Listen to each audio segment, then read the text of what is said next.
अगर बीच में खांसी वगैरह या ऐसा कुछ हो तो प्लीज़ समझना। मैं स्क्रीन शेयर स्टार्ट करता हूँ।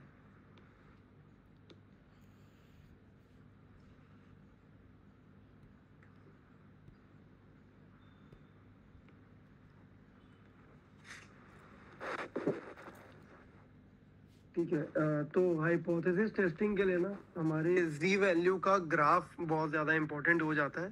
तो मैं एक बारी वो बता देता हूँ कि उसको पढ़ते कैसे हैं। जी वैल्यू का जो ग्राफ रहता है, तो ये हमारा नॉर्मल डिस्ट्रीब्यूशन का ग्राफ है। ठीक है, दिस इज आवर पॉपुलेशन का मीन। अभी इसमें क्या होता है ना कि अभी तक हम क्या पढ़ रहे थे कि हमें जैसे अगर मान लो 95% कॉन्फिडेंस इंटरवल लेना है एंड दिस इज 95%, तो हम बोल रहे थे कि this is alpha by 2 and this is alpha by 2, यानी ये 2.5% होगा और ये 2.5% होगा। तो अभी तक क्या हो रहा था कि कॉन्फिडेंस इंटरवल में हमको दोनों साइड का डेटा चाहिए था, इसीलिए हम ऐसे ही कर रहे थे। अब हाइपोथेसिस टेस्टिंग में ऐसे केसेस होंगे जहां पे हमको सिर्फ वन टेल्ड चाहिए, सिर्फ एक साइड का, या इस साइड का डेटा चाहिए रहेगा या इस साइड का, आगे डिटेल में बताऊंगा। तो बेसिकली जी वैल्यू के लिए ये जो ग्राफ है ना, ये रीड कैसे होता है कि आपका जो ये पॉपुलेशन मीन है इसको जीरो मानते हैं। ठीक है, और इससे इधर पे एक स्टैंडर्ड डिविएशन माइनस पे और एक स्टैंडर्ड डिविएशन प्लस पे, ऐसे में 68% डेटा कवर होता है। दो स्टैंडर्ड डिविएशन माइनस और दो स्टैंडर्ड डिविएशन प्लस, इसमें 95% डेटा कवर होता है। और तीन स्टैंडर्ड डिविएशन माइनस और तीन स्टैंडर्ड डिविएशन प्लस में 99.9974% कवर होता है। ये अभी समझना ज़रूरी था, बिकॉज आगे अभी जो बताऊंगा हाइपोथेसिस टेस्टिंग क्या होती है उसके लिए तुमको ये बहुत इंपॉर्टेंट हो जाएगा। तो ये जो है ऐसे जी वैल्यू का कैलकुलेशन होता है। तो इसीलिए जब भी हम वो जी वैल्यू के लिए नॉर्म डॉट इनवर्स यूज़ करते हैं, ठीक है, तो हम एक जनरल वैल्यू आइडेंटिफाई करने के लिए जो भी आपका 95% अगर आपने कॉन्फिडेंस इंटरवल माना है, तो यहाँ पे 5% हो गया अल्फ़ा, तो यहाँ पे हम अल्फ़ा बाई 2 डालते थे और कॉमा 0 कॉमा 1 डालते थे, बिकॉज आप स्टैंडर्ड कुछ बोल रहे क्या कोई? नहीं ना। तो यहाँ पे जो 0 है दिस इज बिकॉज हम पॉपुलेशन मीन को 0 मान रहे हैं, और 1 इसलिए कि स्टैंडर्ड डेविएशन को एट अ टाइम 1 मान रहे हैं। ठीक है, तो उस बेसिस पे ये होता था। अब ये आगे बताऊंगा ये क्यों इतना इंपॉर्टेंट हो जाता है। ठीक है, फिलहाल के लिए इसको इरेज कर रहा हूँ।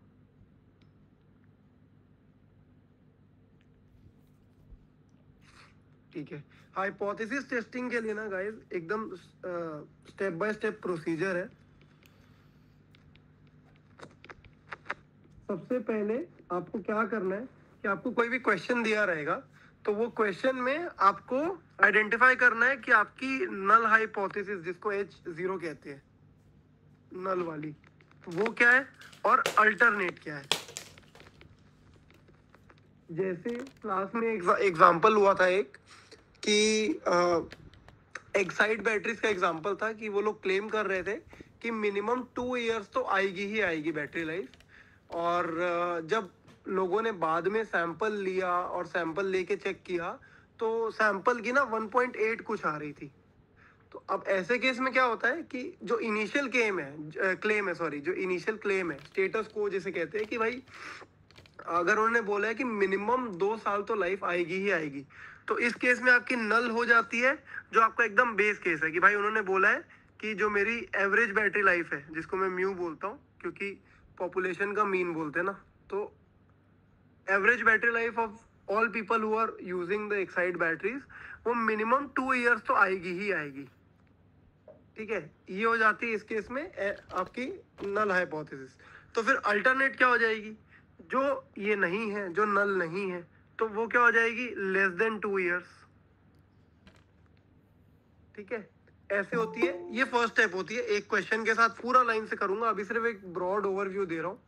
ठीक है, ये हो जाती है हाइपोथेसिस। तो ये सबसे ना इंपॉर्टेंट है आइडेंटिफाई करना इसको, बिकॉज ये आप आइडेंटिफाई अगर आपने गलत किया कुछ भी, तो आपका पूरा आगे क्वेश्चन जो है ना उसका आंसर चेंज जाएगा। तो दिस इज वेरी इंपॉर्टेंट कि ये एकदम परफेक्टली हो आइडेंटिफाई।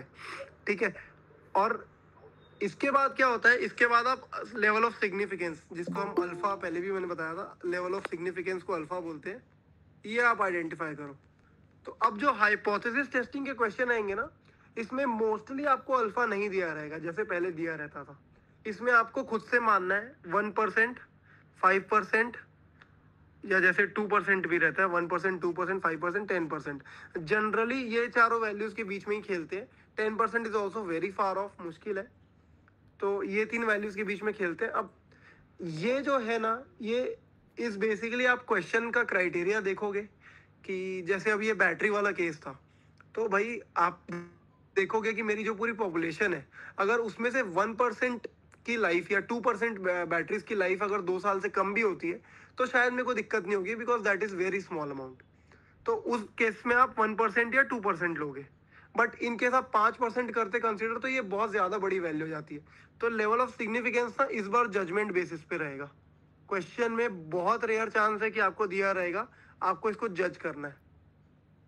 ठीक है, एक बार ये भी डिटरमाइन हो गया लेवल ऑफ सिग्निफिकेंस। फिर आपको क्या समझना है कि भाई मेरे को इसके लिए जी टेस्ट करना है या टी टेस्ट करना है। ठीक है, जी टेस्ट टी टेस्ट कैसे करते हैं हमको पता है। अगर सिग्मा नोन है तो जी टेस्ट, अगर सिग्मा अननोन है तो टी टेस्ट। ये हमको आइडेंटिफाई करने में दिक्कत नहीं आएगी, क्योंकि अपन ने कॉन्फिडेंस इंटरवल में ये देखा था। इसके बाद की जो स्टेप है, इसी में जो आइडेंटिफाई करना है, इसमें हमको ये आइडेंटिफाई करना है कि वन टेल्ड है या टू टेल्ड है। ठीक है, ये अब यहाँ पे जो मैं आपको अभी ग्राफ से बता रहा था कि ये आपका ग्राफ है नॉर्मल डिस्ट्रीब्यूशन का। ठीक है, आपने 95% अज्यूम कर लिया है, ये कि मतलब आपको 95% पे चाहिए।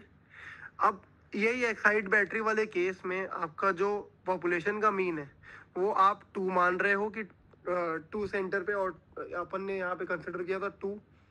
तो अब वो क्या कह रहा है, नल हाइपोथेसिस आपकी बोलती है कि मिनिमम 2 तो होनी ही चाहिए, 2 से ज्यादा होगी तो हमें कोई दिक्कत नहीं है। तो अब आपका इसमें जो एरर रीजन होगा, जनरली एरर रीजन ये दोनों होता है, लेकिन इस केस में क्योंकि आपको ये वाले एरर रीजन से कोई प्रॉब्लम नहीं है, ये जो एरर रीजन है इससे आपको कोई प्रॉब्लम नहीं है, आपको सिर्फ इससे प्रॉब्लम है, ये जो छोटा वाला हिस्सा है। तो इस केस में वन टेल टेस्ट होता है। तो जब आप अपनी नल हाइपोथेसिस डिसाइड करोगे और नल और अल्टरनेट, तो उसके बेसिस पे आपको ये डिसाइड करोगे कि वन टेल्ड है कि टू टेल्ड है। अभी शायद एक बार can you please repeat this? Okay okay, got Also, it. can we record this, please? या it's already recording I think. Thank you so much. Ananya is recording this. ठीक है, तो सिर्फ ये वाला पार्ट, सिर्फ one tail two tail, g test t test वाला तक मुझे समझ। ठीक है। वन टेल टू टेल जो है ना, अगर रुको तो मैं क्वेश्चन के भरोसे समझा देता हूँ, बिकॉज क्वेश्चन से ना इजीली समझेगा, अभी थ्योरेटिकली ये थोड़ा डिफिकल्ट होगा। तो वन टेल्ड है कि टू टेल्ड, ये क्वेश्चन के थ्रू समझा देता हूँ। ये देखो, एक ये आउटलाइन बनाई थी मैंने, ये आपको दिखाता हूँ। सबसे पहले आपको नल और अल्टरनेट डिसाइड करनी है क्या है, जो मैंने बताया अभी। ठीक है, फिर आपको लेवल ऑफ सिग्निफिकेंस देखना है। इस बार ये पूरा जजमेंटल होगा, मैंने बोला अभी, क्योंकि इस बार हमको अल्फा वैल्यू मोस्टली नहीं दी रहेगी। फिर आपको आइडेंटिफाई करना है जी टेस्ट है कि टी टेस्ट है, और वन टेल्ड है कि टू टेल्ड है। ये आइडेंटिफाई करने में कोई दिक्कत नहीं होगी, बिकॉज ये हमने देखा है कि सिग्मा नोन है तो जी टेस्ट, अननोन है तो टी टेस्ट। ठीक है, फिर डिसीजन आपको इसके बेसिस पे बनाना है, वो मैं बताऊंगा कैसे। और आखिरी में आता है कि सैंपल लो और सैंपल के थ्रू वर्क करो। अब ये जो सैंपल है ना, ये हमको क्वेश्चन में दिया रहेगा। कभी भी आपको सैंपल दिया रहेगा ना, उसके बेसिस पे अपनी नल और अल्टरनेट हाइपोथेसिस मत बनाना। ठीक है, बिल्कुल भी मत बनाना इसके बेसिस में, नहीं तो दिक्कत हो जाएगी। अभी मैं आपको आगे एक क्वेश्चन के थ्रू इतना समझा देता हूँ, तो ईजियर हो जाएगा नीचे जाके। एक्साइड वाला ही सबसे फर्स्ट केस जो मैम ने लिया था, ठीक है, उसके थ्रू स्टार्ट करते हैं, तो it would be easier. I will show the Exide case. ये देखो, ये एक्साइड वाला केस था जो मैम ने कंसिडर किया था। Exide Industries Limited, a prominent Indian multinational storage battery company headquartered in Kolkata, is renowned for its car batteries. The company asserts that its battery typically endures for a minimum of 2 years. Minimum मतलब 2 साल तो चली जाएगी, उससे ज़्यादा भी चल सकती है. ठीक है. फिर ये आ रहा है, however, a group of customer has contested this claim, alleging it is false. फिर वो ऐसे ही एक रिव्यू का बता रहा है. ठीक है. A random sample of 10 batteries was selected for analysis and stress testing. The observed average lifespan of these batteries amounted to 1.8 years. Standard deviation of 0.15 years. ठीक है. Discrepancy between the claimed and observed lifespan necessitates further investigation and potential re-evaluation of company's marketing claims. Moving forward, the company needs to recalibrate its marketing strategies and ensure that product claims are substantiated by empirical evidence to avoid potential legal ramifications and safeguard its brand reputation. As Exide Industries faces scrutiny over its battery lifespan claims, a pivotal decision was made to engage a lead statistician to conclude these results using a comprehensive analysis. Despite previous practices lacking statistical testing, the company is now poised to employ rigorous methodologies to evaluate its assertions. You are the statistician. What do you conclude? अभी आपका case है. ठीक है. आपको simply ये देखना है कि अभी जब कोई सिचुएशन अराइज नहीं हो रही, जब तक ये जो पूरा आपका लोग फॉल्स क्लेम कह रहे हैं, जब तक ये अराइज नहीं हो रहा है, तब तक कंपनी क्या कह रही है कि हमारी बैटरी मिनिमम 2 साल तो टिक जाएगी. तो this is your null hypothesis. इस पे आपको वर्क करना है. आप कंपनी के लिए ये बताना चाह रहे हो कि भाई कंपनी ने अगर क्लेम किया है कि 2 साल तो टिकी जाएगी, तो वो सच है कि नहीं. उसके बाद आपका ये जो सैंपल है ना, ये पिक्चर में आता है कि आपने सैंपल लिया, फिर उसकी एवरेज लाइफ देखी तो 1.8 ईयर्स आ रही है, स्टैंडर्ड डेविएशन इतनी आ रही है. ठीक है. यहाँ पे जाके आपको क्या बोलते हैं, ये चीज़ समझ में आई कि हाँ यार ये तो नहीं आ रही है सिमिलर, तो फिर आपको टेस्ट करना है. ठीक है. तो अभी मैं ये जो क्वेश्चन है इसकी डिटेल्स मैं लिख देता हूँ यहाँ पे. तो आपका इस क्वेश्चन में सबसे पहले आपको स्टेट करना है नल हाइपोथेसिस और अल्टरनेट. तो नल क्या बोल रहा है, अभी आपकी कंडीशन क्या है, आपने बोला है कि मेरी बैटरीज मिनिमम 2 साल तो चल जाएगी, तो greater than equal to 2 years हुआ. करेक्ट. अल्टरनेट क्या होगी कि भाई आपकी बैटरी 2 साल नहीं चल रही है, तो that is you less than 2 years. ठीक है. ये आपने फर्स्ट स्टेप कर लिया. This is the first step. अब दूसरा स्टेप है लेवल ऑफ सिग्निफिकेंस. अब इस केस में क्या है कि अगर आपकी जो बैटरी है, अगर एक आपने 100 कस्टमर को अपनी बैटरी बेची है, उसमें से एक बंदा या 2 बंदा आके बोल रहे हैं कि भाई तेरी बैटरी 2 साल नहीं चल रही है, तो दैट इज अंडरस्टैंडेबल. यार एक आध तो केस फॉल्स निकल सकता है, इतनी कोई बड़ी इशू नहीं है. बट 5 लोग 6 लोग आके बोल रहे हैं, तो that is a big issue. तो इसीलिए लेवल ऑफ सिग्निफिकेंस इसमें हम कंसिडर करते हैं अभी 1%. Could also consider 2%, but let's go with 1 because ma'am generally वही करेगी और वही एक्सपेक्ट भी करेगी. तो अब आप कंसिडर कर लिया आपने अल्फा 1%. ये आपका जजमेंट वाला केस था, ये भी आपने कर लिया. ठीक है. थर्ड स्टेप है अब आइडेंटिफाई करना 2 चीजें. ठीक है. फर्स्ट है कि जी टेस्ट है या टी टेस्ट है. जी टेस्ट की अब हमको इन्फॉर्मेशन क्या थी, Z test होगा because we have the Yeah. sample. Exactly. तो हमारे पास एक्स बार दिया था जो सैंपल का 1.8 ईयर्स था, सैंपल की एवरेज बैटरी लाइफ, और हमें सिग्मा दिया है 0.15. ठीक है. लेट्स जस्ट मेक श्योर एक बार और. राइट. 1.8, standard deviation 0.5. ठीक है. Random sample of 10 batteries, n is 10. n आपको दिया है 10 नंबर ऑफ सैंपल्स. तो अब आपको पता, आपको सिग्मा नोन है, सिग्मा नोन है तो जी टेस्ट हो गया, ये आपने आइडेंटिफाई कर लिया. अब यहाँ पे आता है आपका दूसरा केस कि वन टेल. हाँ जी. वन थिंग, इसके अंदर टी टेस्ट नहीं होना चाहिए, उन्होंने सैंपल का स्टैंडर्ड डेविएशन दे रखा है, राइट? ना ना ना, उन्होंने पॉपुलेशन का दिया है. देख, a random sample of 10 batteries was selected for analysis and stress testing. The observed average lifespan of these batteries was इतना. Standard deviation 0.15 years. ये जो है ना आपका सैंपल का नहीं दिया है, ये आपका इसी का दिया है। अगर वो सैंपल का होता तो वो ऐसा कहता। एंड अगर स्टैंडर्ड डिविएशन नहीं दिया होता then we would have gone for T test, right? या तो फिर देखो, अगर सैंपल का स्टैंडर्ड डेविएशन दिया ही, मतलब अगर कोई भी स्टैंडर्ड डेविएशन दिया ही नहीं है, तो फिर आपको डेटा दिया रहेगा और आपको कैलकुलेट करना रहेगा, जो मैंने बताया था stdev.s वाले फॉर्मूला से कैलकुलेट होता है अगर आपके पास डेटा है पूरा। तो या तो आपको अगर सिग्मा नहीं दिया है तो एस दिया रहेगा, अगर सिग्मा नहीं दिया है, और अगर ये भी नहीं दिया है तो पूरा डेटा दिया रहेगा और उससे आप एस निकाल लोगे, ठीक है? तो अब वापस गेटिंग बैक, हमको जानना है कि वन टेल्ड है या टू टेल्ड है। तो अभी हम वापस आते हैं इस पे, नॉर्मल डिस्ट्रीब्यूशन पे। अब हमने यहाँ पे पॉपुलेशन का सिलेक्ट कर लिया। हाँ जी, I've taken down this case written by ma'am in my notes, but then we've solved this case as a t-test in the class. we solved it as t-test, you're saying? Yeah, I've written that we don't know these population standard deviation, we know the sample standard deviation. Just, so this is just a t-test. second. Okay, sorry, sample का ही दिया है। Yeah, I'm sorry. I think कौन थी, शायद मुस्कुराहट दिया। What was her name? She was right. Yeah, she was right. I'm really sorry. It was given of sample only. I misread. I'm really sorry. Got it. वो sample का ही दिया है, तो हमको सिग्मा नहीं दिया है। This is as given to us, ठीक है? अब हमने जो हमारा एक मेजर हमारा क्लेम था कि 2 इयर्स की बैटरी लाइफ है, तो ये हमने पॉपुलेशन का एवरेज ले लिया, ठीक है? अब हमने एक लेवल ऑफ सिग्निफिकेंस भी ले लिया है, which is we have considered 99% वाला।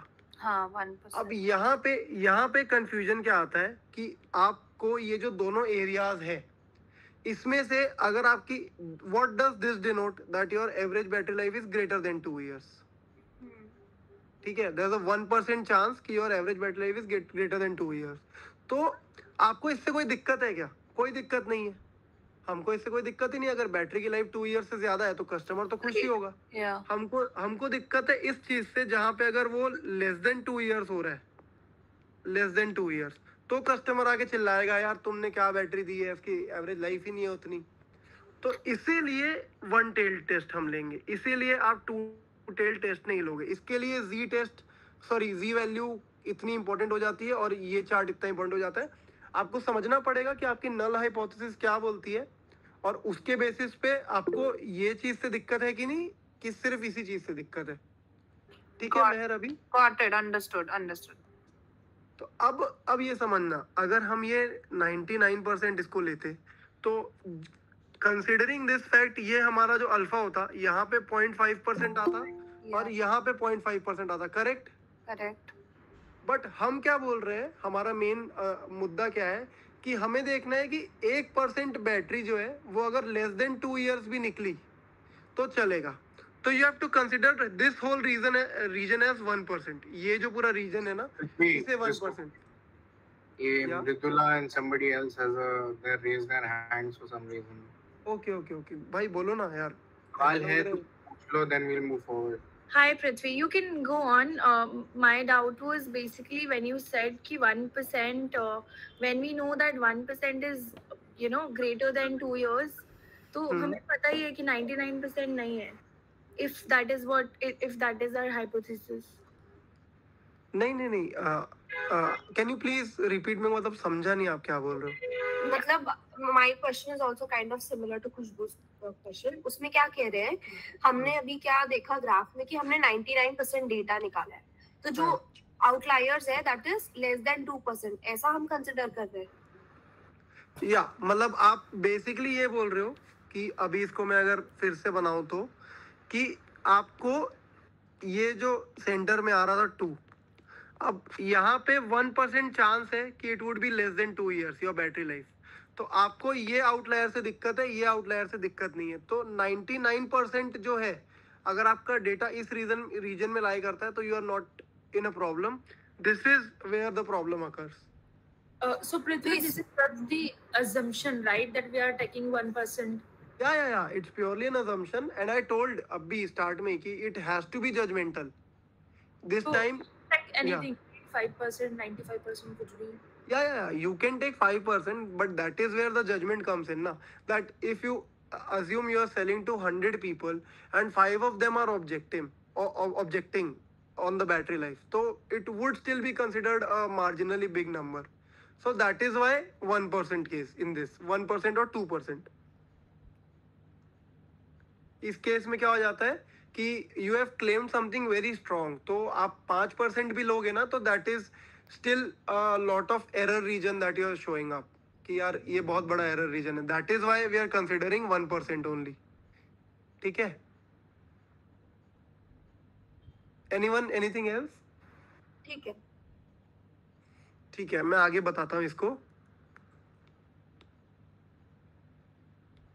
तो हाँ, बता रहा था कि जनरली हम अल्फा ले लेते थे, इसको डिवाइड करते थे. अब आपको सिर्फ इतना देखना है, जैसे ही आपने ये समझा कि 1 टेल्ड है या 2 टेल्ड, अगर 1 टेल्ड है तो आप शांति से अल्फा उठा लो पूरा 1% और इधर पे पूरा पूरा ले लो इस तरफ पे.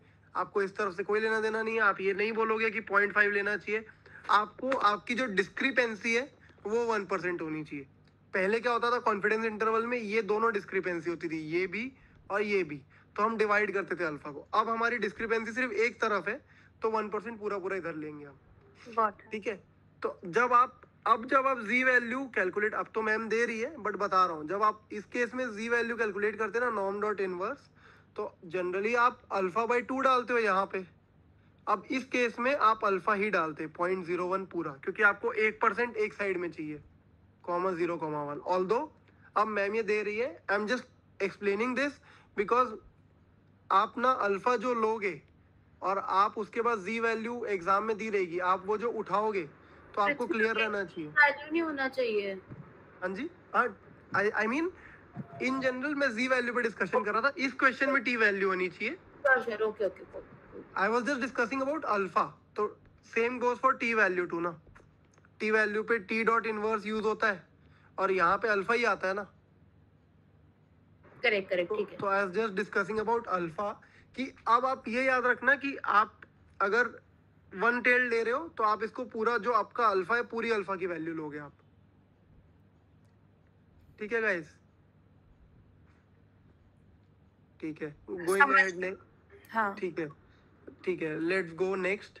आपने अभी आपका 1 टेल्ड भी हो गया, 2 टेल्ड भी हो गया. अब आप क्या करोगे, आपने देख लिया, अब आप कैलकुलेट करोगे कि आपको ये this is basically what the lower limit जो हम कॉन्फिडेंस इंटरवल में देखते थे. करेक्ट है. तो लोअर लिमिट के लिए हमारा फॉर्मूला क्या था, एक्स बार माइनस सिग्मा, और इस केस में सिग्मा नहीं है तो क्या कहते हैं, एस है. ठीक है. इनटू जी नहीं है तो टी है, डिवाइड बाय √n. परफेक्ट है. अब यहाँ पे एक्स बार आपको दिया है 2 minus S is given 0.15. T अगर आप कैलकुलेट करोगे ना 0.01 और n-1 इज 9 इस पे, तो आई गेस 2.82 आता है if I am not wrong. एक बार चेक कर लो कोई, but I guess this is correct. Correct only. ठीक है. फिर नेक्स्ट √10. तो when you calculate this value ना, आप एक minute, I just use the calculator. 2.82 कैसे मिला? टी वैल्यू आप कैलकुलेट करते हो ना, this the formula would be 0. T dot inverse 0.01,9. ये अल्फा वैल्यू है and this is n-1. But we won't be allowed to use the Excel. Yeah, no. So we'll be given will this. be given. We'll be given this value. Okay, perfect. ठीक है. We'll be given. That is I'm trying to tell you. अगर आप if you are given t value at 2% alpha level and t value at 1% level, तो आपको इस case में confusion ना हो, बिकॉज जनरली पहले हम जो अल्फा कंसिडर करते थे उसको अल्फा, या इस केस में टी वैल्यू के लिए अल्फा डिवाइड बाय 2 करते थे. ठीक है. तो आप उसी के लिए ये चीज मैंने ऊपर वाली ये पूरी बताया कि don't be confuse for that. अभी इसको आप कैलकुलेट करोगे ना टी वैल्यू को, तो 2.82 आती है, तो आपको एग्जाम में ये दी रहेगी. ठीक है. And now solving this part 2.82. into Prithvi, 0.1. हाँ जी. X bar is 1.8, right? What? X bar is 1.8, right? X bar is 1.8. Yes. Okay. Done. This divide by square root of 10.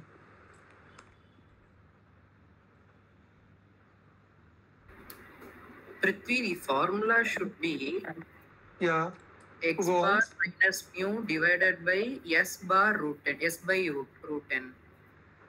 अगर आप लोअर लिमिट भी निकाल लेते हो ना, if you even get the lower limit there, तो भी आपको कैलकुलेट हो जाएगा. I tell you both the ways. ठीक है. If you are Okay, able I thought standardization method. Okay, yeah.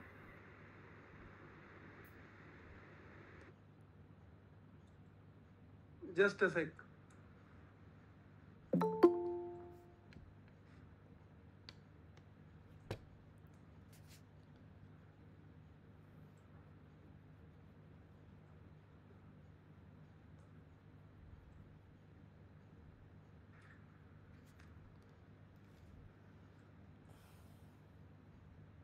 ठीक है. तो this comes out to be 0.133 and 1.8 minus this. ठीक है. तो this will be somewhere around 0.677 ऐसे कुछ आएगी. 1.677 कहाँ है? रुक, did I do something wrong? Just a second.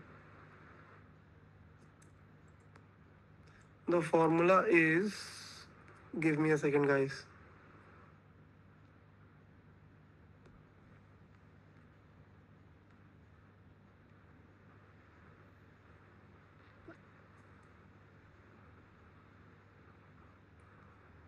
हाँ सॉरी,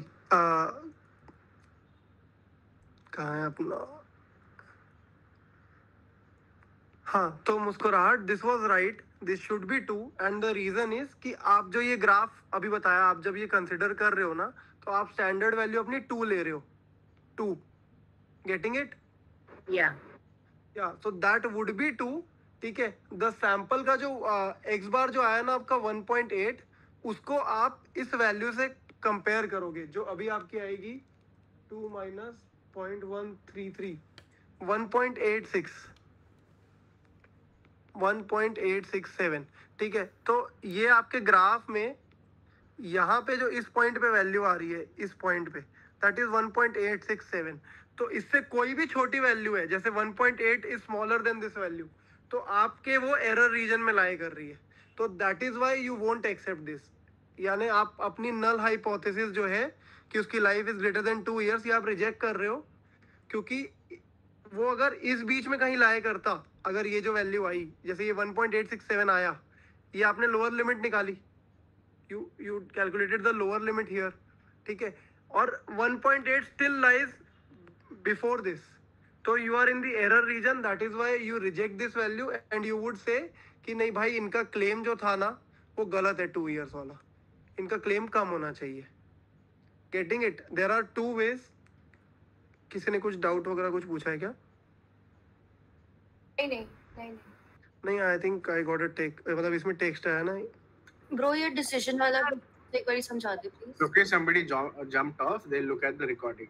अच्छा, जस्ट अ सेकेंड. एक बार इसी को मैं आपको क्लियर चार्ट पे दिखा देता हूँ. गाइज, ये जो मेथड है ना, this method is a little tricky. इससे आसान है फॉर्मूला बेस्ड, वो मैं इसके बाद बताऊंगा. I was just telling this method ताकि अगर पेपर में आपको कुछ ट्रिकी आए तो आपको पता रहे बोथ मेथड टू यूज. जब हमने अपना कंसिडर कर लिया म्यू इज इक्वल टू 2, ठीक है, तो अब हमने यहाँ पे अल्फा लिया है 1%. हमें इसके बियॉन्ड जितनी भी वैल्यू होगी वो मंजूर नहीं है. तो जब ये this point is called the lower limit, आपकी लोअर लिमिट आई 1.867, तो इससे छोटा कुछ भी होगा तो that is not acceptable to you. That is why in the question the sample had 1.8, so that is why it is not acceptable to you, so you will reject the HO. Now tell किसको क्या doubt थे, एक बार बता दो. हाय खुशबू. हाँ जी. So you said question में 1.8 है, 1.8 के नीचे ना, but 1.8 is acceptable. No. Our claim is 2 years. Okay, got it. Our claim is 2 years. 1.8 is the sample का average. Our claim was 2 years. So you will have to start with this 2 years. तो मतलब And जो you- company का claim था वो गलत हुआ, right? Yeah, the company claimed wrong. The company should not have claimed 2 years because in the case of 2 years, your lower limit has to be 1.867. And since ठीक है। it is sample का आपका 1.8 आ रहा है, that is why आपको क्या कहते हैं ये रिजेक्ट करनी है अपनी null hypothesis. अब the other way to calculate this is जिसको कहते हैं Just one. yeah go. Whenever we are taking the X bar, should we always take like mu 2 था because question में Yeah. the hypothesis was all around 2 कि 2 Yeah. years से ज़्यादा है कि इसलिए हमने Yeah. 2 लिया and 1.8 हमने as a reference लिया, right? बेसिकली आप हमेशा अपनी नल वाली वैल्यू कंसिडर करोगे एक्स बार को जो भी, ठीक है? तो दैट इज वेयर ये इस तरीके में अब मैं आपको जी क्रिटिकल और जी कैलकुलेटेड बताने वाला हूँ, ठीक है? अब जी क्रिटिकल इज व्हाट, यानी इस केस में टी आएगा, टी वैल्यू है ना, तो t critical what will be, जो आपका टी डॉट इनवर्स से कैलकुलेट करके आप लेके आते हो, ठीक है, which in this case was -2.82. Now अभी तक कॉन्फिडेंस इंटरवल में this negative sign didn't matter, but अब it will start to matter. तो always remember the minus sign, ठीक है? अब ये माइनस साइन और प्लस साइन की कहानी 2 मिनट शॉर्ट में समझा देता हूँ. जब आपने अपना म्यू ये सिलेक्ट किया है तो आप यहाँ से माइनस सिग्मा कर रहे हो, यहाँ से -2 सिग्मा कर रहे हो, -3 सिग्मा कर रहे हो. तो दिस माइनस इज रिप्रेजेंटेटिव कि आपका जो डेटा है वो इस तरफ मूव कर रहा है, यानी आप जो अपना टी वैल्यू निकाल रहे हो तो this is moving towards this. और जब आपका टी पॉजिटिव आ रहा है तो आप यहाँ प्लस सिग्मा करते हो, +2 सिग्मा, +3 सिग्मा, तो you are moving towards this. So whenever you are saying that your null वाला जो पार्ट था, null greater than equal to 2 था और अल्टरनेट था लेस देन 2, तो वी आर सेइंग कि ये केस नहीं होना चाहिए. तो अल्टरनेट लेस देन 2 देख रहे थे ना, तो उसका साइन आप ये जब भी देख रहे हो तो आपका साइन हमेशा नेगेटिव आएगा, इसीलिए इस केस में हम नेगेटिव करना इंपॉर्टेंट हो जाएगा. I have been really slow for this because आपको खुद को नल हाइपोथेसिस और जी वैल्यू कैसे क्या करनी है और ये वन टेल्ड है टू टेल्ड है ये समझना बहुत ज़रूरी था. This was very important because अभी तो और ही पेन पेपर है. तो इफ एन ये माइनस वाला फिर से समझाना, माइनस क्यों लिया?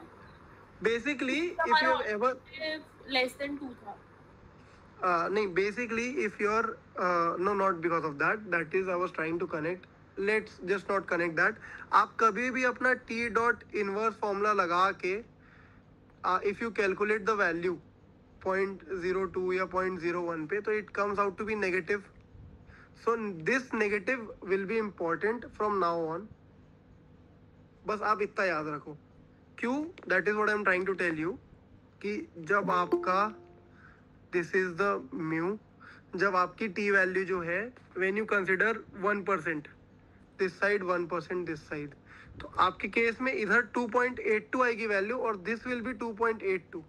So this sign is to determine कि आप ग्राफ के इस तरफ जा रहे हो कि ग्राफ के उस तरफ जा रहे हो. Getting it? Or not? हाँ समझ आ गया. Yes. ठीक है, तो लेट्स मूव ऑन अहेड. अभी let's go with the second method. मैं आपको दिखा देता हूँ, मैंने यहाँ फॉर्मूलाज भी लिख रखे हैं. Now the other method is this, ठीक है? अभी the thing is whoever asked कि हमने x बार को 1.8 नहीं 2 लिया है, that is just for this case, ठीक है? अब ये जो z कैलकुलेटेड और z क्रिटिकल वाला है ना केस में, तो this will be 1.8 and this has to be 2. क्यों?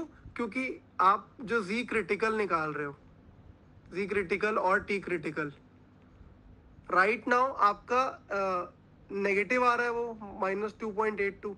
Y is that? Because you are moving towards the left side of the graph, ठीक है? सो इससे क्या होगा, बाय दिस ऑल्सो ये वाली जो कैलकुलेटेड वैल्यू है ना, ये भी नेगेटिव में आएगी, नेगेटिव पॉइंट समथिंग है जो भी, because 1.8 - 2 has to be negative.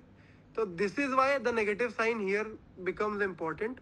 अब ये जो सेम क्वेश्चन है, ठीक है, इसको मैं ट्राई करता हूँ क्या कहते हैं ये वाले नए वाले फॉर्मूला से. ठीक है, तो our formula is in this case T. सबसे पहले निकालते हैं T critical. T critical is T dot inverse वाला विच इज -2.82. ये आ गई एक वैल्यू. ठीक है, now what will say is T calculated. तो टी कैलकुलेटेड का फॉर्मूला क्या है? X bar minus mu divide by S over root N. This is the formula. This is the formula you have to work with. अब here X bar same आएगा 1.8 जो आप पहले लेते थे, जो सैंपल का मीन होता था. बिकॉज अभी यहाँ पे आप ग्राफ के थ्रू जा रहे थे इन दिस क्वेश्चन. ठीक है, जो इसके पहले हम जिस तरीके से सॉल्व कर रहे थे, और in this type we will calculate and then plot it on graph.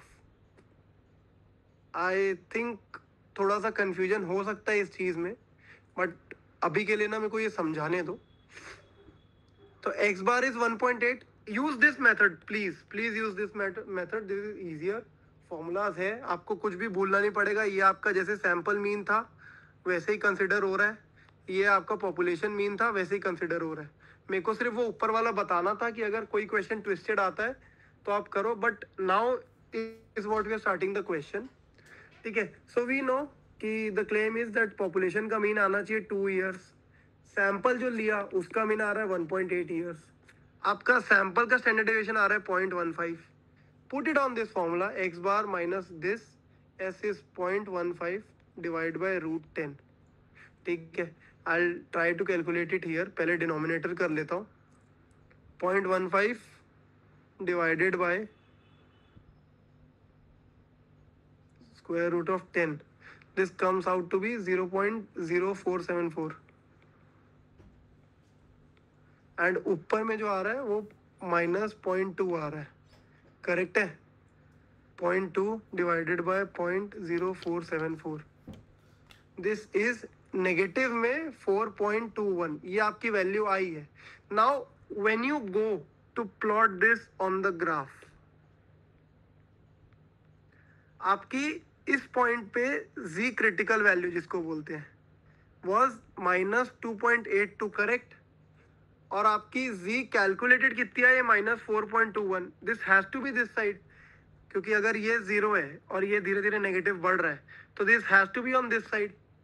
तो जब आपकी z calculated value is less than z critical इस भाग में आ रही है, इसीलिए आप रिजेक्ट करोगे.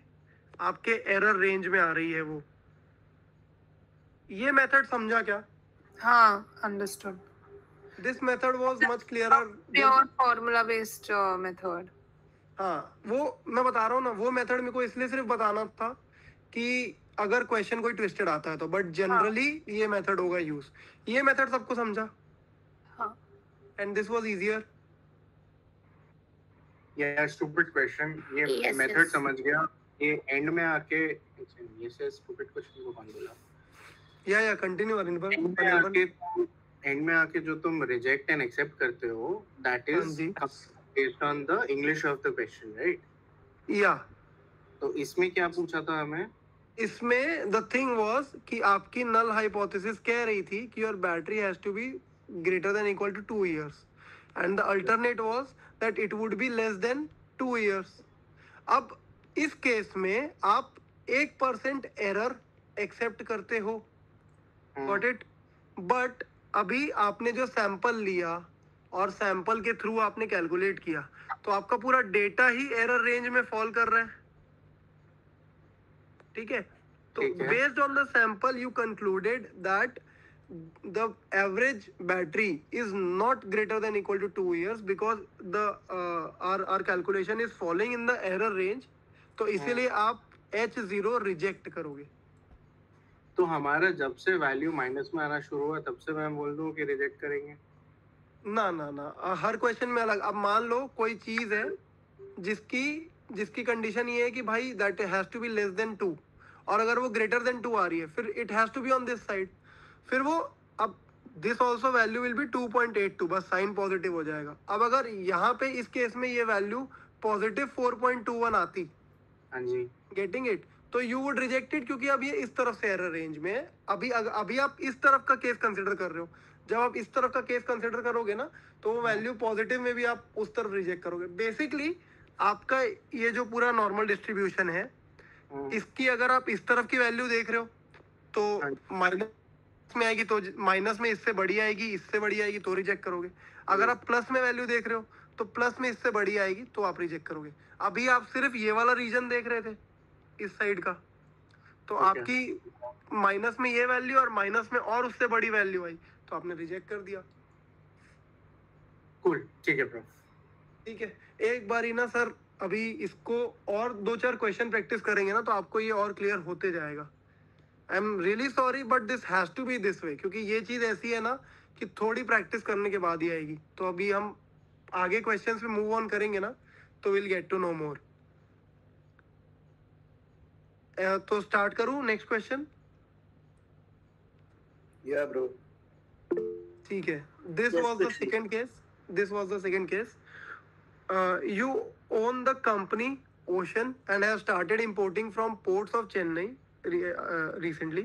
According to the policy document you signed, the average weight of the cargo in this port is 168 kgs and the average customer rating for delivery is 4.73 out of 5. As a new business owner who has just entered this market, you don't want to believe this claim without testing it first. Your first 36 clients have weighed 169.5 kg on average. The industry norm also states that the variance in weights across the world is 15.21 kg square. If the initial claim is to be believed, what is the probability that Ocean will obtain such a number?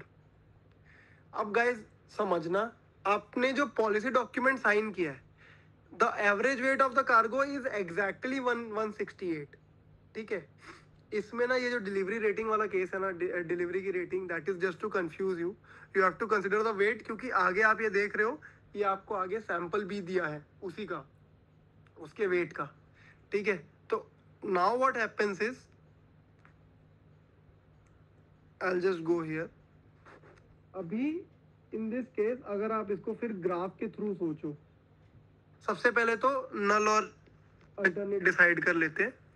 तो नल is कि आपकी initial condition क्या है, आपने document sign किया है कि weight जो है has to be 168 kg average weight, तो आपने बोल दिया mu has to be 168 kg। Correct. Now the alternate would be that it is not equal to 168 kg। अब फिर आप क्या करोगे, अब आप अल्फा डिसाइड करोगे। अल्फा क्या होता है कि यार चल 1% या 2% लोगों का वेट आगे पीछे आया तो मैं कंसिडर कर लूंगा। करेक्ट। अब इस केस में क्या होगा, your mu is 168 kgs। Got it. अब आपको क्या दिक्कत है, अगर आपका एरर रेंज जो है 168 से छोटी आएगी तो भी आपको दिक्कत है, 168 से ज्यादा आएगी तो भी आपको दिक्कत है। But this is two-tailed. So this is two-tailed. That is why we had to identify HO क्या है, HO identify और HA identify करना, this is why it is very important. ठीक है। Now in this case what will happen is कि एक तो पहले is it a Z test और T test, ठीक है। So for that एक बार वापस डेटा पे जाते हैं। Now what it is saying is your first 36 clients N दिया है, उनका X bar दिया है।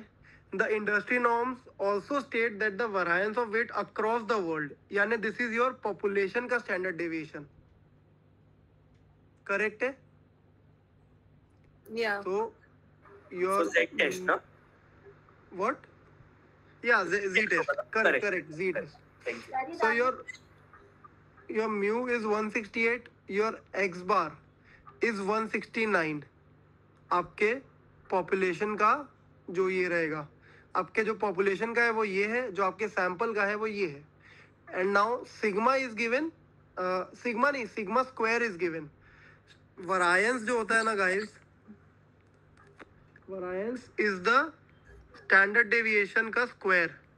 Remember this, So your variance is given 15.21.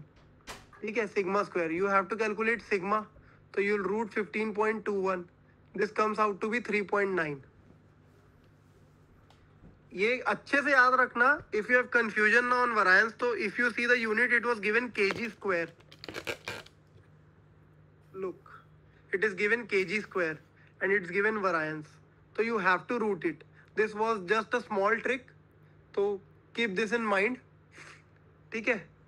अब इस केस में ये टू टेल्ड हो जाता है और अब मेरा जो भी 1% या 2% लेवल ऑफ सिग्निफिकेंस है. ठीक है. अब लेट्स अज्यूम इस केस में 2%. क्यों 2%? बिकॉज फिर this side it would be 1% and this side it would be 1%. Now because it's two tailed तो हमने अल्फा लिया 2% and now we will use alpha by 2 in the Z value calculation. इतना समझा सबको guys? नहीं, repeat. Prithvi, I just wanted to give one point that ma'am told in our class. She told that when a situation, when the problem is going to have any sort of life problems or judgment, court cases, legal complications or life complications, that's when you use a 1%. For all the other cases, you just go with 5%. This is what 5%. Yeah. Got it. It is a judgment. Abhi I was solving it with this. I can go with 5%. No issues. Sure. Thank you. Let's go with 5%. She told कि government के जितने भी cases होते हैं and the critical cases where you can't afford your confidence to go down, that is where 1% or 2%. Otherwise, generally 5%. Yeah, correct. So Arun is right there. So अब in this case, when you calculate Z critical, ठीक है. So Z critical is what your Z value. Z value is norm dot inverse. Correct है. norm dot inverse 0.025 डालोगे, 0 डालोगे, 1 डालोगे.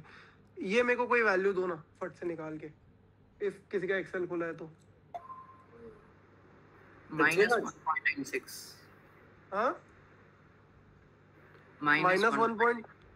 Okay, getting it. Now consider this. ये जो value है, this is -1.96 and alternatively this value is +1.96. ये किसी को कंफ्यूजन तो नहीं है guys? No, bro. No. This is clear ना? हाँ. ठीक है. तो now what you will do is you will calculate Z calculated. ठीक है. Now what is the value you are getting? Your X bar is 169.5. Formula लिख देता हूँ. X bar minus mu divided by sigma over root n. ठीक है. This minus 168 divided by sigma is 3.9. root n is root 36. n was 36. ठीक है guys. अब your Z value you'll have to consider graph में देख के 1.96 minus और 1.96 plus.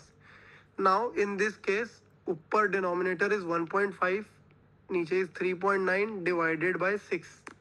Now I'll just calculate this value here only. 1.5 into 6 ऊपर ले जाते हैं, divide by 3.9.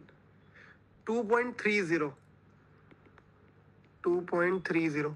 Now Anirban, in this case, this is why I said कि now you have to consider both the sides.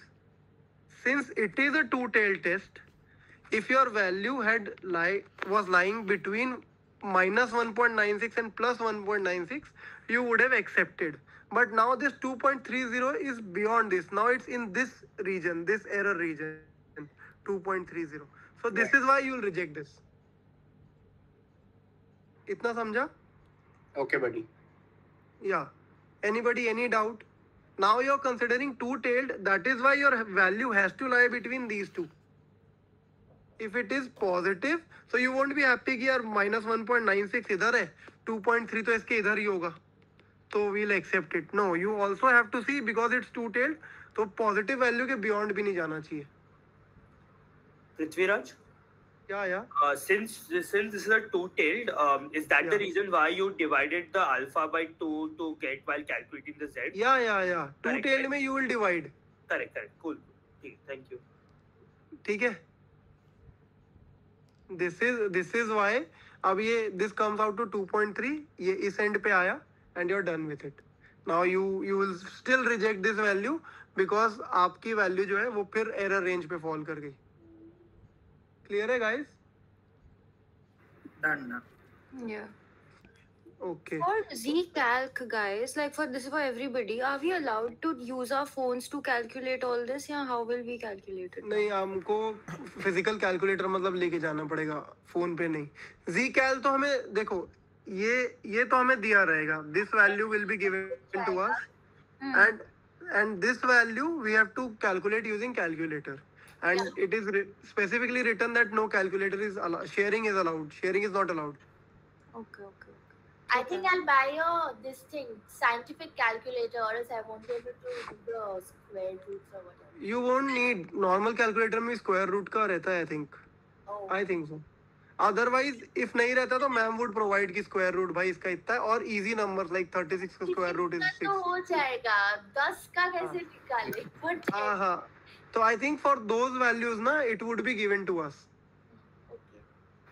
Guys, just one thing.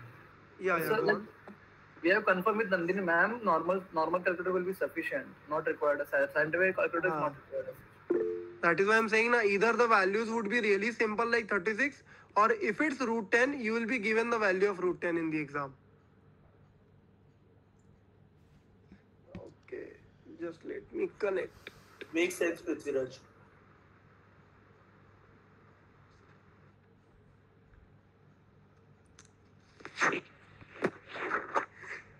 ठीक है, अभी इतना clear है. This was the first session. यहाँ तक मैम ने जो 7th सेशन है ना, दिस वॉज दैट. इसके अलावा आई डोंट थिंक सो वहाँ पे कुछ है फर्स्ट सेशन में. Got it? Now let's go to the questions in the second session. अभी I will now introduce you to all the formulas. अभी this method that we have done, ये जो method, this is called p-value method.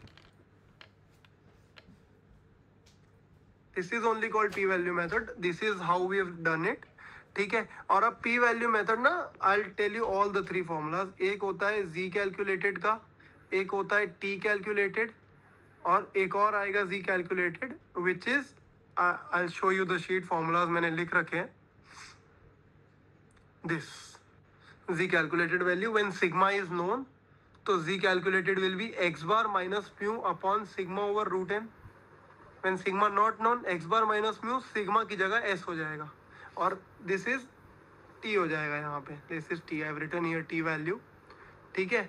And when population proportion, याद है हमने confidence interval में population proportion किया था, तो this will go to p minus pi divided by over root pi into 1 minus pi divided by n. ये 3 formulas है. I told you this because अब in next question will be requiring this one. ठीक है guys? ये पाई कहाँ से आ गया bro? Pi बताऊंगा ना, don't worry. I tell you what pi is. Okay.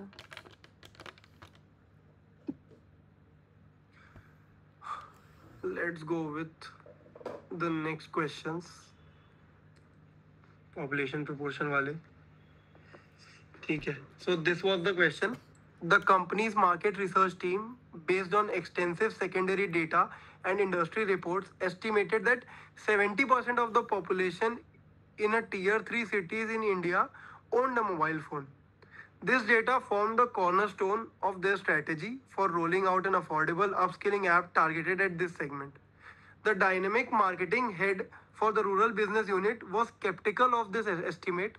With years of experience in rural marketing, he believed that while mobile phone penetration was growing rapidly, the 70% figure might be an overestimation, especially in the remote and underdeveloped area. To validate his intuition, Arjun commissioned a ground-level survey across 3 purposefully selected districts representing different socio-economic strata. The survey covered 200 rural households and found that 130 of them owned a mobile phone. ठीक है. अभी इस question में वो क्या बोल रहा है कि एक अपना बंदा है, उसने क्या बोला है कि आपका जो पूरा पॉपुलेशन है उसमें से ना मिनिमम एक सेकेंड, उसमें से मिनिमम 70% लोगों के पास तो मोबाइल फोन है ही, मिनिमम 70। इफ इज सेइंग 70 तो इतने तो है ही, 70 के पास तो होगा ही, ठीक है। अब जो अपना बंदा है, this is why this becomes H0, ये हमारी बेस कंडीशन है, ठीक है। और अल्टरनेट हाइपोथेसिस क्या है कि this number is less then 70%, जो हमको डाउट हो रहा है। इतना तो क्वेश्चन से हमको क्लियर हो गया होगा, ठीक है। अब this is what, okay okay, I will go again. देखो क्वेश्चन में क्या बोल रहा है कि ये हमारा बंदा है जो कह रहा है कि एटलीस्ट 70% ऑफ द पॉपुलेशन, वो कह रहा है कि 70% तो है ही, 70% तो है ही जिनके पास मोबाइल फोन है, गेटिंग इट। और ये अपना एक बंदा है, टीम है, उसने रिसर्च की थी, उन्होंने निकाला है, बट जो मार्केटिंग हेड है उसको डाउट हो रहा है कि ये सही है कि नहीं है। तो इसलिए what we are considering our null hypothesis is कि 70% लोगों के पास मोबाइल फोन तो है ही है भाई। अब इसको लग रहा है कि ये नंबर जो है ना, जिनके पास मोबाइल फोन है वो 70 से छोटा है, इट इज लेस देन 70%, तो वो हमारी अल्टरनेट हाइपोथेसिस हो जाएगी, जिसको हम डिस्प्रूव करने की कोशिश करेंगे। अब ये पॉपुलेशन प्रपोर्शन का क्वेश्चन क्यों है, क्योंकि आप सैंपल पे देखोगे ना, सैंपल में क्या दिया है, n यानी 200 लोग का उसने सर्वे किया, उसमें से p जो आपका निकला है दैट इज 165, यानी प्रपोर्शन पॉपुलेशन का, p नहीं लिखूंगा, पॉपुलेशन का प्रपोर्शन इज 165 जिनके पास मोबाइल फोन है, ठीक है। तो नाउ वी नो, हम ऐसे ही p कैलकुलेट करते थे, 165 डिवाइड बाय 200, करेक्ट गाइस? हाँ करेक्ट। तो this comes out to be, नहीं एक सेकंड, 165 ही था कि कुछ और नंबर था, 130 था, सॉरी या that is why I got confused, 130 था ये number, 130, and the proportion is 65%। तो सैंपल के अकॉर्डिंग 65% जो लोग हैं उनके पास आपका 65% लोगों के पास मोबाइल फोन है। तो इस केस में ना आप यूज करते हो जो आपकी और तीसरी चीज, एक सेकेंड, ये हो गई 2, और हमको पता था कि पॉपुलेशन वाले केस में हम हमेशा जी वैल्यू यूज करते थे, we did it in confidence intervals, कि जब भी पॉपुलेशन प्रपोर्शन का गेम है तो it has to be Z value. तो आपकी जो जी क्रिटिकल आएगी, अब इसको फिर से ग्राफ में प्लॉट करूं अगर मैं, ठीक है, ये आपका म्यू इज 70%। अब आपको दिक्कत क्या है, आपको दिक्कत तो इस एरिया से है कि कम नहीं होना चाहिए, ज्यादा लोगों के पास होगा तो भी चलेगा, कम लोगों के पास मोबाइल फोन नहीं होना चाहिए, नहीं तो आपका नल हाइपोथेसिस जो है वो रिजेक्ट करनी पड़ जाएगी। तो ये वापस वन टेल्ड हो गया। नाउ अगेन इसको क्या लूं, जी क्रिटिकल। अब ये बताओ कि अल्फा वैल्यू क्या डिसाइड करूं, लेट्स टेक इट 5% की छोटी वैल्यू लूं, 5 पे खेल लेते हैं।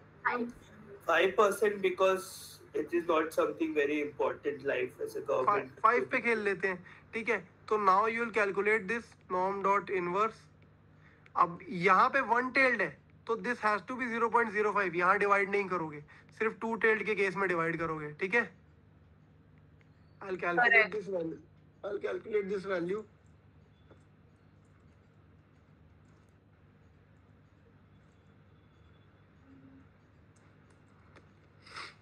(1.645 minus 1.645).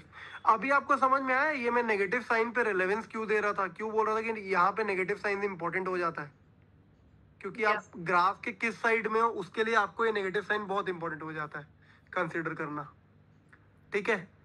सो अभी आपकी जी क्रिटिकल आ गई, जी कैलकुलेटेड कैसे निकलेगी, x bar minus mu, just a second,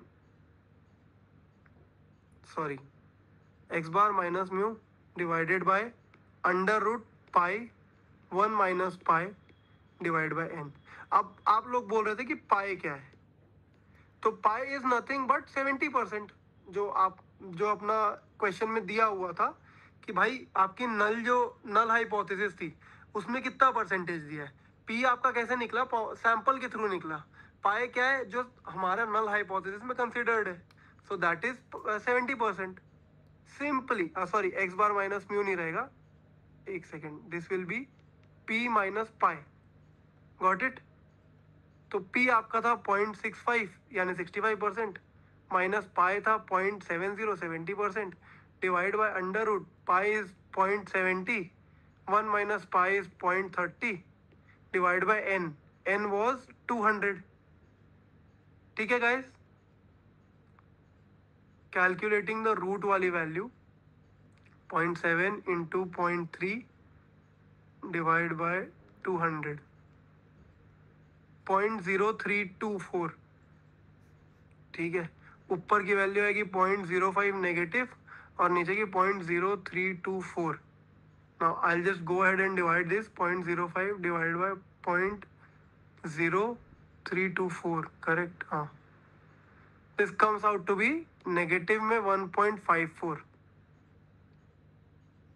अब आप जब यहाँ पे म्यू आपका 0 से कंसिडर करोगे, जब आप यहाँ चलोगे तो माइनस 1.54 ये इसके इस रीजन में होगी, यानी आपने जो टेस्ट कंसिडर किया है उसके बेसिस पे आपकी जो वैल्यू निकली है वो is on inside the selected region. ये आपका नल हाइपोथेसिस का इधर का पूरा रीजन था, तो नल के अंदर ही है वो।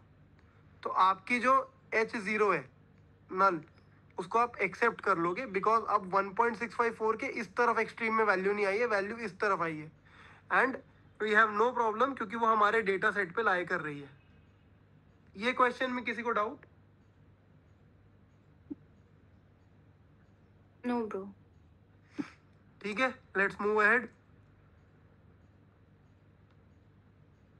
This was one case and I think अब इसके अलावा ना हमारे पास एक्सेल फाइल ही है, तो let's go with the Excel file. I think मैंने इसमें की तो थी, हाँ, this is it is open. ये पाई जो दैट वी डिस्कस अभी, ये यूजुअली गिवन होता है ना क्वेश्चन में? हाँ जी, पाई दिया रहेगा ना। पाई इज योर, जो आप नल हाइपोथेसिस में आपने लिया ना कि हाँ, आपने बोला कि भाई एटलीस्ट 70% लोगों की तो है मोबाइल फोन उनके पास, so that is what you will consider pi. Got it? या गॉट इट। अब ये डेटा है, ठीक है। Now this is the data that was given. इसमें ना ये दुनिया भर का पर्सन, एक second, open in Excel.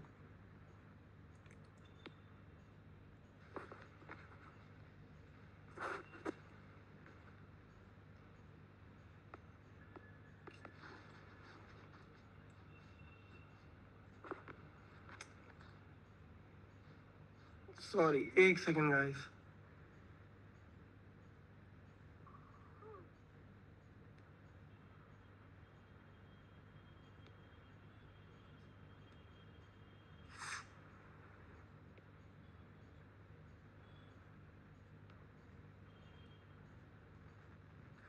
Late me just open the file again.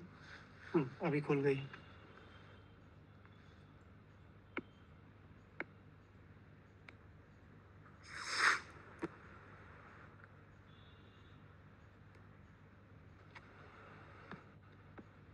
ठीक है,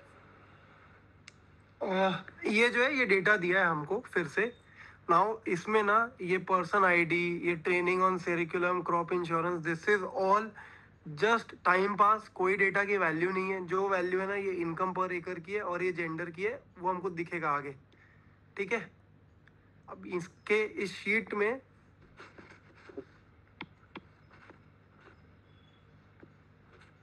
यहाँ पे क्वेश्चंस दिए हैं। I think I solve this. इसको डिलीट करना पड़ेगा पूरा, so that we can redo it.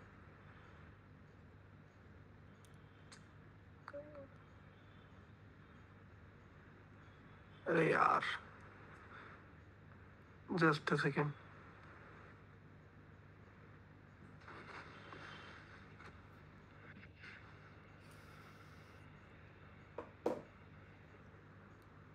I have put a simple sheet that says when to use what. अच्छा, okay. Thank you भाई। Let it be. अभी I think वैसे भी question solve करना है, फिलहाल के लिए थोड़ा सा सॉल्यूशन इग्नोर करो, मेरे को इसमें इरेज करते नहीं आ रहा है, ठीक है। जय, अब ये फर्स्ट क्वेश्चन है, Jai Lakshmi Agrotech believes that the average income per acre of sericulturalist in Karnataka is at least ₹35,000 with the standard deviation of ₹40,000 provided by the government, ठीक है। so this is the sigma, correct correct है। और ये 35,000 कह रहा है, सबसे पहले हम H0 और HA आइडेंटिफाई करते हैं। तो H0 क्या हो जाएगा कि आपके जो पॉपुलेशन की इनकम है एटलीस्ट बोला है, तो it has to be greater than और इक्वल टू 35,000, तो अल्टरनेट हो जाएगी लेस देन 35,000, ठीक है। अब वो कह रहा है बस simple apply the appropriate hypothesis test. तो अब इस क्वेश्चन में ना मैम ने बोला था कि because this is a government data और हमारा confidence level should be high, so 1%, और बट मैम ने क्लास में तीनों से कराया था 1%, 2%, 5%, which is why I have written here ये पूरा, ठीक है। Now again considering the graph, अब अगर आप फिर से देखोगे तो दिस इज ग्रेटर देन और इक्वल टू 35,000, यानी मेरे को दिक्कत कब है, जब सिर्फ वो कम है, when it is less than 35,000, so this is one tail test and this is a Z test, क्योंकि सिग्मा नोन है। इतना समझा सबको? हाँ ठीक है। अभी next what we are going to do is कि आप इस क्वेश्चन में आ जाओ जी क्रिटिकल पे। जी क्रिटिकल क्या है, फिर वही नॉर्म डॉट इनवर्स करोगे। अभी हम 1% के लिए कंसिडर करते हैं, तो मैं ना डायरेक्टली यहाँ से मैंने कैलकुलेट की थी ये वैल्यू, अभी मैं डायरेक्टली ले रहा हूँ। जी क्रिटिकल इज -2.32, ठीक है। ई आई जी कैलकुलेटेड कैसे आएगी, अभी आपको जो है ये आपको देखो, आपको म्यू दिया है, हमारा फॉर्मूला क्या है, x bar minus mu upon sigma over root n. Prithvi question, हाँ जी, जो ये जी क्रिटिकल निकाला है इस बारी तूने अल्फा कॉमा 0,1 करा है राइट, क्योंकि वन टेल्ड है। हाँ जी 0.01,0,1 ये रहेगी। हाँ ठीक है, ओके थैंक यू। ठीक है, ये इसमें दिखाता हूँ मैं अगर आ रहा है तो। P11 देखो, P11 लिया है, P11 इज दिस ओनली, ये फॉर्मूला में देखो ऊपर दिख रहा होगा, ये देखो इधर दिख रहा होगा। तो I have taken one tailed है, इसलिए पूरा 0.01 एक तरफ ले लिया है मैंने। अब ठीक है, अब इस क्वेश्चन में हमको म्यू नोन है, सिग्मा नोन है। एक्स बार कैसे निकालोगे, एक्स बार क्या है, सैंपल का मीन। सैंपल का मीन कैसे निकलेगा, ये पूरे की ये लाइन की एवरेज ले लो, ठीक है। This is the income per acre of sample, ये सैंपल ही दिया है आपको, तो ये सैंपल की आप वो ले लोगे, क्या कहते हैं, एवरेज। तो सैंपल की एवरेज जो है, मैंने यहाँ कैलकुलेट नहीं की, क्या एक सेकंड करनी पड़ जाएगी, या आई शुड हैव, ये है, हाँ sorry this is the one, ये मैंने लिख रखी है। एक्स बार जो है मेरी,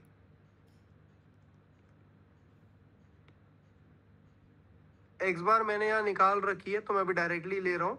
that is just the average of the data 36,741.29, ठीक है। तो एक्स बार भी आ गया। एन जो है दैट इज 1218, मैंने वहाँ पे देखा था उस समय, अभी डायरेक्ट बता रहा हूँ आपको, डेटा का पूरा जो काउंट है सैंपल का, that is 1218। You will simply put all the values, x bar में आप डाल दोगे, क्या कहते हैं आपका, एक्स बार में यू विल पुट 36,741, म्यू में डाल दोगे 35,000, sigma is 40,000, divide by root n is root 1218। ये आप सिंपली पूरी वैल्यू डाल दोगे ना, तो आपको ये वैल्यू मिलेगी 1.51 वाली। Getting it? तो अभी देखो, आपने ये जो कैलकुलेट की थी, दिस इज -2.32, और आपकी जो वैल्यू आई है कैलकुलेट हुई है।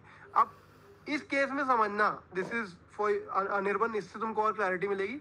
अब देखो, ये एक्स बार हमारा ऑलरेडी बड़ा है, तो हमारी जी कैलकुलेटेड पॉजिटिव आएगी, तो हमारी जी कैलकुलेटेड ना यहाँ कहीं आएगी, पॉजिटिव 1.519, ठीक है। So this is till this side. अगर यही मेरा टू टेल टेस्ट होता ना, और ये पॉजिटिव 2.32 होती, तो भी इसके अंदर ही कहीं होता 1.52. सो that is why I am saying कि इस केस में नेगेटिव और पॉजिटिव साइन इंपॉर्टेंट हो जाते हैं. अब आपका ये 1.519 जो है this also lying on this part of the curve, तो आप सिंपली एक्सेप्ट कर लोगे. You will have no issues. ठीक है गाइस? ठीक है. तो this was the first case. अब going towards the second case. ठीक है. Realistically, it is rare that the population standard deviation is known. ठीक है. If the population standard deviation is not known, check the hypothesis set up in question 1 using appropriate test. Simple है. Sigma अब नहीं पता तो T test use करोगे. ठीक है. म्यू आपको दे रखा है 35,000. एक्स बार आपने निकाला अभी 36,741 ऐसे ही कुछ समथिंग. ठीक है. अब आपको एस निकालना है. आपको एस नहीं पता है क्योंकि आपका फॉर्मूला क्या हो जाएगा, जी नहीं टी. टी कैलकुलेटेड का फॉर्मूला क्या हो जाएगा, x bar minus mu divide by S over root n. अब आपको ये पता है, ये पता है, ये पता है, एस नहीं पता है. एस कैसे निकलेगा? सिंपल फॉर्मूला है s t dev dot s. अब हमको तो एक्सेल में ये दिया नहीं रहेगा, मतलब हमको एक्सेल यूज करना है नहीं, तो या तो ये s t dev dot s की वैल्यू हमको पीछे दी रहेगी, जो पूरा 12 जो पूरी रेंज है ना, उस ये जो पूरी रेंज है. अरे यार why is it not working? हाँ ठीक है. तो अब ये जो पूरा है ना, आप फॉर्मूला डालोगे, एक सेकेंड, आप यहाँ फॉर्मूला डालोगे s t dev dot s और ये पूरी डेटा रेंज जितनी है ये पूरी सिलेक्ट कर लोगे. ठीक है. यानी क्या हो जाएगी, B2 से लेके P1219 ऐसा होता है कैलकुलेट करना. अब बट सिंस हमको एक्सेल यूज नहीं करना है तो ये तो वैल्यू को कैलकुलेट करने की टेंशन ही नहीं है. ठीक है. तो ये वैल्यू डायरेक्टली दी होगी, एस वैल्यू. एस वैल्यू यहाँ पे आप कैलकुलेट करोगे, वो पूरी अभी मैंने यहाँ पे कहीं कैलकुलेट नहीं कर रखी, मैंने शायद डायरेक्टली यूज की थी. ठीक है. मैं इसको ट्राई करता हूँ. अच्छा नहीं आएगा अभी. कोई रुको, मैं दूसरे अपने पीसी पे ना इसकी एस वैल्यू बता रहा हूँ कैलकुलेट करके.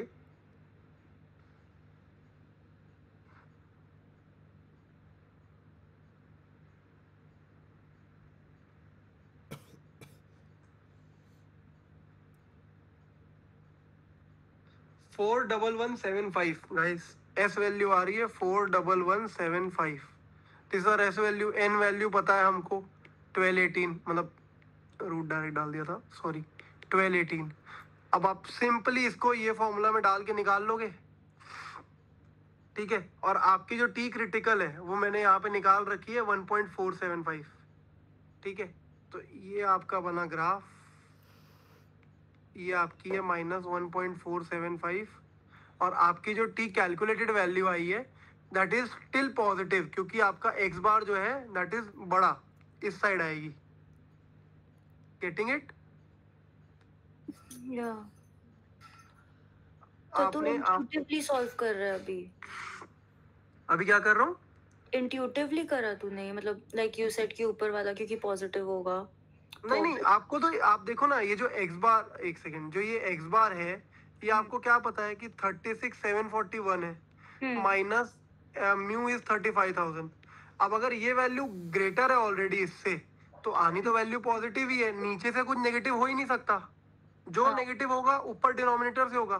तो अगर आपका डिनोमिनेटर पॉजिटिव ही आना है तो आप ना इसका आंसर डायरेक्टली भी कर सकते थे कि आपको पता है इसका आंसर पॉजिटिव ही आना है, तो ये जो है ना ये हमेशा ये आप एक्सेप्ट करोगे, क्योंकि आपकी ये जो आप कैलकुलेट कर रहे हो एरर रेंज वो इस तरफ नेगेटिव वाले साइड है और आपको दिख गया कि ये पॉजिटिव आने वाला है. तो इन केस कभी फ्यूचर में एमसीक्यू आता है तो आपको डायरेक्टली पता है कि यार मेरी वैल्यू तो पॉजिटिव ही आने वाली है, तो anyways I am going to accept the hypothesis, null hypothesis. Clear है? क्लियर है. तो ऐसे ये यूज हो जाता है. Now the third part, the final part. JAT believes that there is significant gender disparity among sericulturalists in Karnataka. The claim is that the proportion of female sericulturalists is less than 15%. Conduct an appropriate hypothesis to validate this claim. अब इस case में ना मैं आपको एक चीज नहीं बताने वाला हूँ. H0 इनके हिसाब से क्या बोल रहा है कि the claim is a proportion of female sericulturalist is less than. ठीक है, तो आपका जो म्यू है, या ये तो पॉपुलेशन वाला क्वेश्चन है, तो मैं पी लेता हूँ. पी इज ऑल्सो नॉट पाए. पाए जो आता है आपका, पाए इज लेस देन 15%. ये आपको समझा? हाँ. बट ऑलवेज रिमेंबर जब भी आप H0 ले रहे हो ना और आपका ग्रेटर देन लेस देन आ रहा है, तो आपको इक्वल टू साइन लगाना पड़ेगा. Even if the question says just less than, you still have to place your equal sign. यानी आपका H0 ना, that will be pi is less than equal to 15%. This has to be the case. This is a thumb rule कि equality sign will always be with H0. Even though the question says just less than, but equality sign always has to be this way. So this is a thumb rule. Always remember this कि अगर सिर्फ less than greater than दिया है, फिर भी आप equality लगाओगे. Now the HA would simply be pi is greater than 15%. Got it? Hello. Yeah.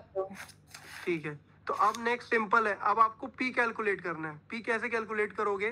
तो यहाँ पे ये जितनी फीमेल्स दी है ना, इसके सामने 1111 लिखा है, तो आप कैलकुलेट करोगे ना, तो जस्ट अ सेकेंड. हाँ, P आएगा, यानी आपका पॉप. अरे यार, why is it going back there? या गॉट इट, लेट्स गो.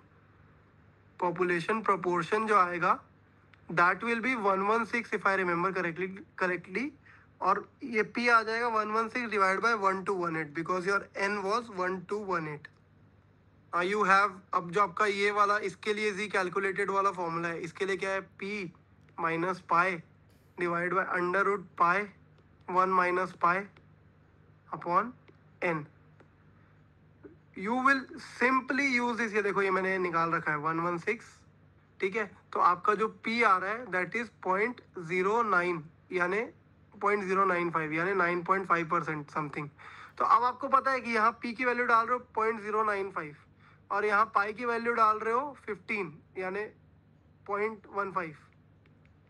तो अब ये नेगेटिव ही आना है, आपको पता है. तो फिर आप इसको सॉल्व करोगे, फिर आप देखोगे कि आपकी जो ये नेगेटिव वैल्यू आ रही है, ये आपकी जो ये थ्रेशोल्ड लिमिट है, इसके इस तरफ आ रही है कि इस तरफ. अब I don't think I need to solve this. हमने ऑलरेडी बहुत इसके प्रैक्टिकल्स कर लिए. I think this is clear अभी, क्योंकि हमारे पास यहाँ P की भी वैल्यू है, पाई की भी है और N की भी है, तो सारे वेरिएबल्स हैं हमारे पास. ठीक है guys? Yes bro. Cool bro. ये थोड़ी सी क्लास हेक्टिक इसलिए थी because this had to be this way, this had to be the same way. I think अभी पूरे टॉपिक सब हो गए हैं कवर हाइपोथेसिस टेस्टिंग के. एक चीज़ जो है ना, वो मैंने नहीं बताई है कि टाइप 1 एरर और टाइप 2 एरर क्या होता है. तो इतना ज़्यादा रेलेवेंट नहीं है, बट बाकी जिनको रुकना है ना, तो मैं वो भी दिखा देता हूँ. पृथ्वी, एक मिनट, इसमें लास्ट क्वेश्चन में अल्फा हमने 5% लिया था ना? हाँ, मतलब आप ये जो क्वेश्चन है, आप कह रहे हो इसमें अल्फा हमने 5% क्रिटिकल के लिए 5% लेंगे ना? या आई मीन आप इसको 1% भी यूज कर सकते हैं, 2% भी और 5% भी. मैम ने ही बोला था. तो दैट इज ऑन जजमेंट. अगर आपको लगता है ना कि बहुत ज़्यादा रेलेवेंस नहीं है, तो 5% यूज करना. अगर आपको लगता है कि नहीं यार, इससे मेरे डिसीजंस बहुत इम्पैक्ट होंगे, तो फिर यूज देयर 1% और 2%. जजमेंटल है वो, प्योरली जजमेंटल है. ठीक है, थैंक यू. कोई और डाउट गाइस?